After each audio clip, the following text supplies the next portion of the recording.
영적인 게으름뱅이. 서로 돌아보아 사랑과 선행을 격려하며 모이기를 패하는 어떤 사람들의 습관과 같이 하지 말고 오직 권하여 그날이 가까움을 볼수록 더욱 그리하자. 히브리서 10장 24절 25절. 우리는 모두 영적인 게으름뱅이들이 될 수 있습니다.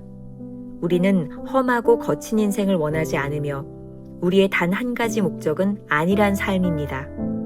그러나 히브리서 10장의 중요한 도전은 서로 격려하며 깨어있게 하는 것입니다. 서로 자기 중심이 아니라 주님 중심이 될 수 있도록 붙들어주는 것입니다. 사실 혼자 멀리 떨어져서 은둔의 삶을 사는 것은 예수님께서 가르치신 영적인 삶과 정반대의 삶입니다. 우리의 믿음은 불의와 천대와 무례함과 불안정한 삶을 겪게 될 때 시험받게 됩니다. 이때 이러한 시험은 우리로 영적인 게으름에 빠지게 하는 경향이 있습니다. 우리는 안일한 삶을 목표로 해서 기도를 사용하고 성경을 읽습니다. 우리는 하나님을 이용하여 안정과 기쁨을 얻기를 원할 뿐이지 우리의 삶을 통해 예수 그리스도를 실현하는 데는 관심이 없습니다. 단지 그분을 통해 복을 즐기려 할 뿐입니다.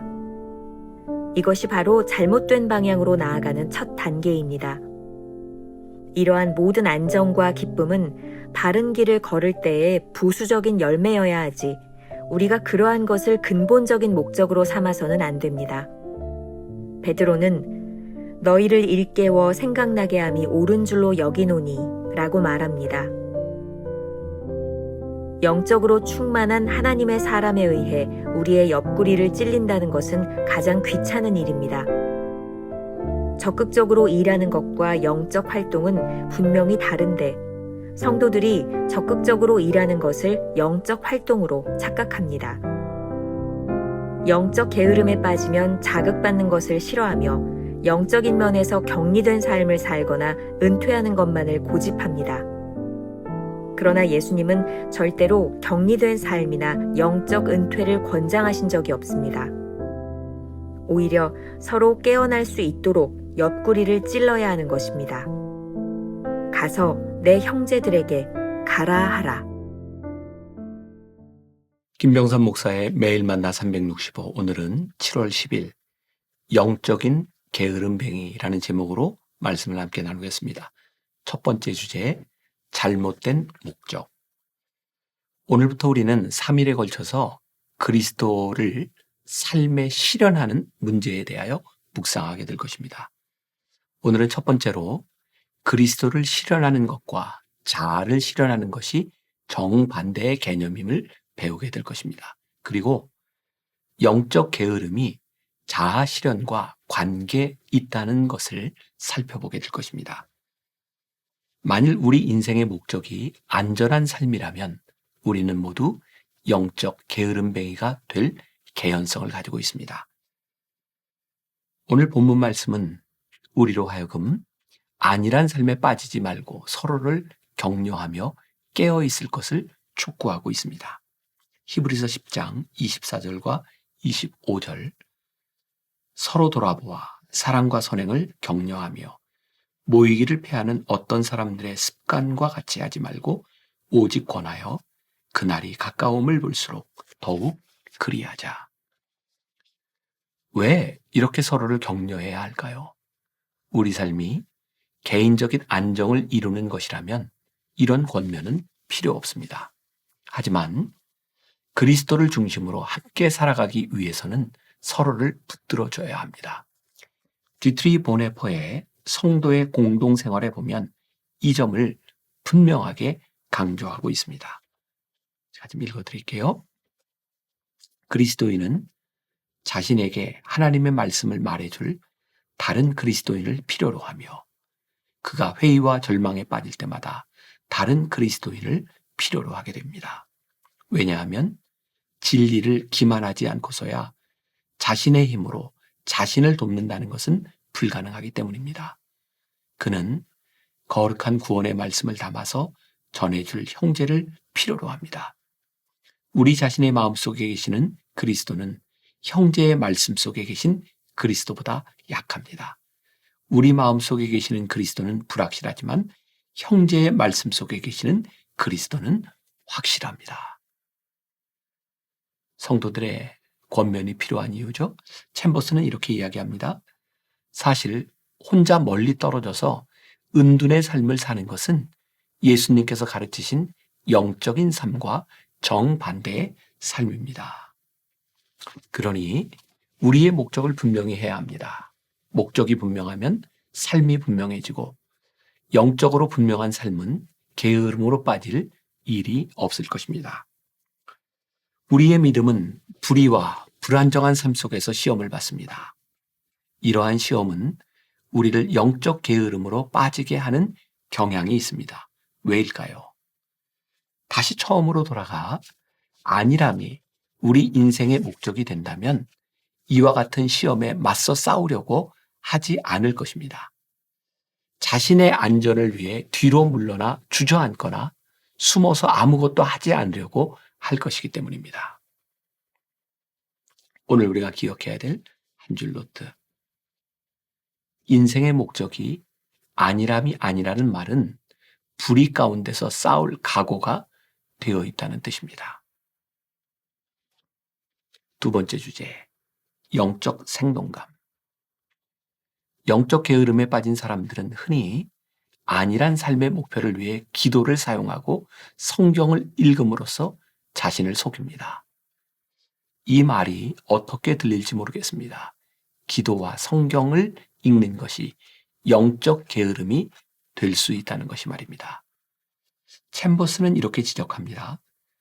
우리는 하나님을 이용하여 안정과 기쁨을 얻기를 원할 뿐이지 우리의 삶을 통해 예수 그리스도를 실현하는 데는 관심이 없습니다. 우리 크리스천의 삶이 단지 기쁨과 안정을 얻으려 한다면 그리스도인의 고귀함을 잃어버리고 천박해질 가능성이 있습니다.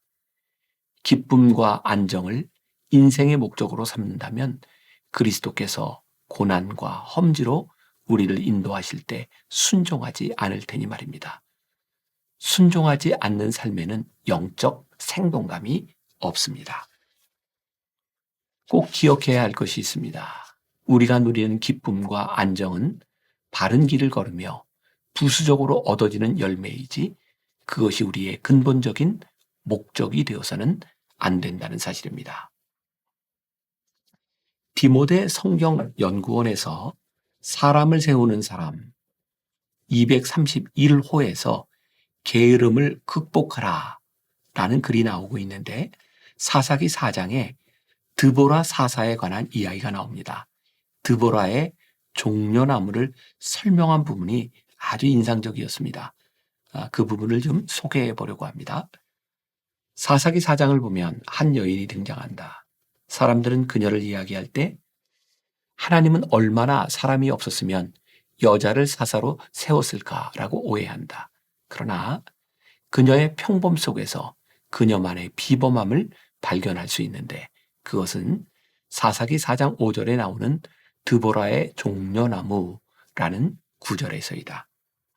왜냐하면 성경은 드보라가 그냥 한 종려나무 아래서 이스라엘 백성들을 재판한 것이 아니라 드보라의 종려나무 아래라고 말하며 그 종려나무에 대하여 수식하고 있기 때문이다. 이 종려나무는 어떤 종려나무였나? 드보라의 종려나무였다. 이것은 그 종려나무와 드보라와의 관계를 나타내주는 말이다. 더 나아가 드보라의 삶을 나타내주고 있는 것임을 알 수 있다. 왜냐하면 그녀는 하나님께 받은 소명이 분명했기에 종려나무 아래 거주하며 소명을 다했기 때문이다. 그녀는 오랫동안 종려나무 아래서 사람들의 이야기를 들어주었고 많은 사람을 만났고 그것이 소문이나 어느덧 그 자리는 드보라만의 자리가 된 것이고 그것을 상징하는 것이 결국 종려나무가 된 것이다. 드보라의 소명이 그렇게 그녀를 부지런하고 꾸준하게 만들었고 그녀는 사람과 하나님께 인정을 받게 된 것이다. 한 종려나무 아래 드보라가 있었던 것이 아니라 드보라의 종려나무가 되었다는 것이 굉장히 인상적으로 들렸습니다. 챔버스는 오늘 묵상에서 베드로후서 1장 13절 말씀을 인용하고 있습니다. 너희를 일깨워 생각나게 함이 옳은 줄로 여기노니. 사람들은 영적으로 충만한 사람에 의한 자극을 별로 좋아하지 않습니다. 영적 활동과 적극적인 활동은 다른 것입니다. 혹시 적극적인 활동이 영적 활동의 모조품이 될 수 있다는 사실을 아시나요? 영적 게으름의 문제는 적극적인 활동을 하면서 영적 자극을 별로 달가워하지 않을 때 찾아옵니다. 영적인 면에서 홀로 격리되는 것은 아주 위험합니다.